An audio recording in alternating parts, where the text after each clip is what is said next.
अब आगे army camp में हिमांशी कुछ ऑफिसर्स के साथ थी और वो उनके साथ कुछ डिस्कस कर रही थी। वो अपने कमरे में जा रही थी, तभी उसकी नजर सामने से जाते हुए अयान पर पड़ी, जिसके साथ अंसार भी मौजूद था। अयान को देखकर हिमांशी के चेहरे पर स्माइल आ गई थी। उसने अपने पास मौजूद बैग में से एक टिफिन निकाला। इसे उसने टाइम मिलने पर बनाया था। वो जल्दी से अयान के पास गई और अयान के पास जाकर बोली, सर क्या 1 मिनट मिल सकता है प्लीज। अयान ने एक नजर हिमांशी को देखा और अपने खड़ूस सख्त चेहरे के साथ ही बोला, बोलो क्या बात है। अयान की सख्त आवाज सुनकर हिमांशी के चेहरे की मुस्कान फीकी पड़ गई थी, लेकिन उसने अपनी मुस्कुराहट बरकरार रखते हुए कहा, वो सर मेरे पास कुछ खाने के लिए है क्या? आपको ये चाहिए? आप एक बार ट्राई कीजिए, आपको ये अच्छा लगेगा। इतना कहकर उसने अयान की तरफ अपना टिफिन बढ़ा दिया। अयान ने एक नजर उसके टिफिन को देखकर उसे देखा और कड़क आवाज में कहा, थैंक्स, लेकिन मुझे भूख नहीं है। इतना कहकर वो वहां से चला गया। हिमांशी बस अयान को जाते हुए देख रह गई। उसका चेहरा मायूसी से भर चुका था। वो बहुत पहले ही अयान को अपनी फीलिंग्स के बारे में बता चुकी थी, लेकिन अयान को कोई फर्क नहीं पड़ा। उसने बस उससे कहा कि वो उसे सिर्फ अपनी जूनियर के तौर पर देखता है, जो एक बहुत काबिल ऑफिसर है। उसके मन में उसके लिए कुछ नहीं है और ना ही कभी कुछ हो सकता है। लेकिन हिमांशी कुछ ना कुछ करके अयान का मन जीतने की कोशिश करती रहती, जो उसे बहुत कम ही मौके मिले थे। अंसार ने एक नजर हिमांशी को देखा। उसने बस इतना कहा, बेकार की उम्मीद रखना छोड़ दो, जो कभी हो नहीं सकता। उसकी आस भी रखना बेकार है। इतना कहकर वो अयान के पीछे चला गया। हिमांशी की आंखें नम हो गई थीं। वो एक अच्छी लड़की थी, काफी काबिलियत थी उसमें, तभी तो वो वहां तक पहुंच चुकी थी। अयान उसे पसंद आ गया, इसमें उसकी गलती नहीं थी।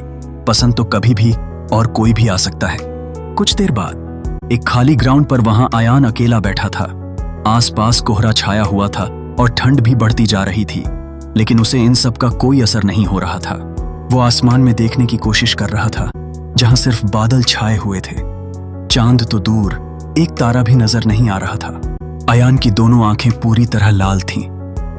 अभी भी चेहरे पर वही सख्ती थी। वो बिना कुछ कहे, बिना कुछ सुने चुपचाप बैठा था। वो अकेला नहीं था। उसके साइड में मेजर रोनित भी एकदम खामोश बैठे हुए थे। वो कुछ देर पहले ही आया था। अयान को चुप देख उसने भी कुछ बोलना जरूरी नहीं समझा और बस उसके साथ बैठ गया। जब काफी देर हो गई, तब रोनित ने बिना अयान को देखे कहा, तेजू ने मुझे बताया था आज कौन मिला, लेकिन अयान ने उसकी बात का कोई जवाब नहीं दिया।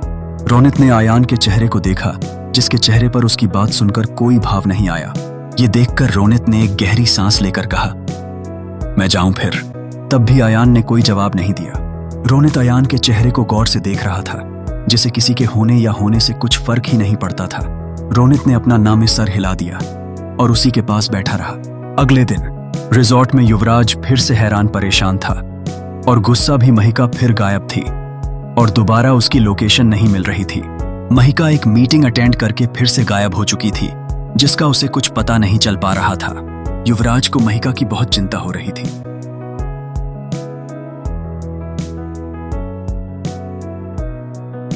वही महिका फिर से उसी जंगल में थी, जहां वो पहले एक बार आई थी और उसने एक सॉन्ग की आवाज सुनी थी, लेकिन इस बार वो दूसरे हिस्से में थी।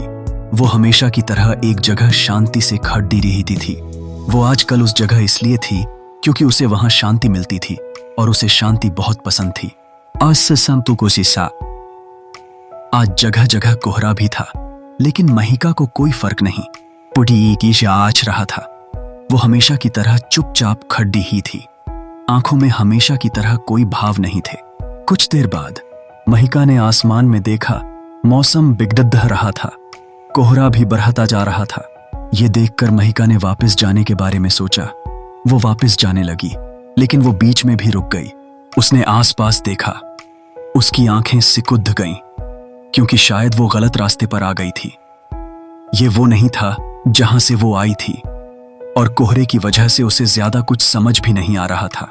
उसने अपना फोन निकाला और युवराज को फोन करने वाली ही थी कि उसने देखा वहां नेटवर्क ही नहीं थे। ये देखकर महिका की आंखें गुस्से से भर गईं और उसके चेहरे पर साफ साफ गुस्सा दिखने भी लगा था।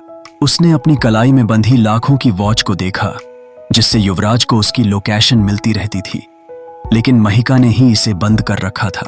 उसने उसमें मौजूद एक बटन प्रेस किया, लेकिन कोई फायदा नहीं हुआ। ये देखकर महिका ने फ्रस्ट्रेटेड होते हुए खुद से कहा, क्या मुसीबत है युवराज, अगर कुछ देर में तुम मुझ तक नहीं पहुंचे तो तुम्हें छोड़ दूंगी नहीं। फिर उसने आसपास देखा। उसने अपनी गर्दन पर हाथ फेरते हुए कहा, अब कहां जाऊं? आगे के एपिसोड्स के लिए लाइक, शेयर एंड सब्सक्राइब जरूर करें।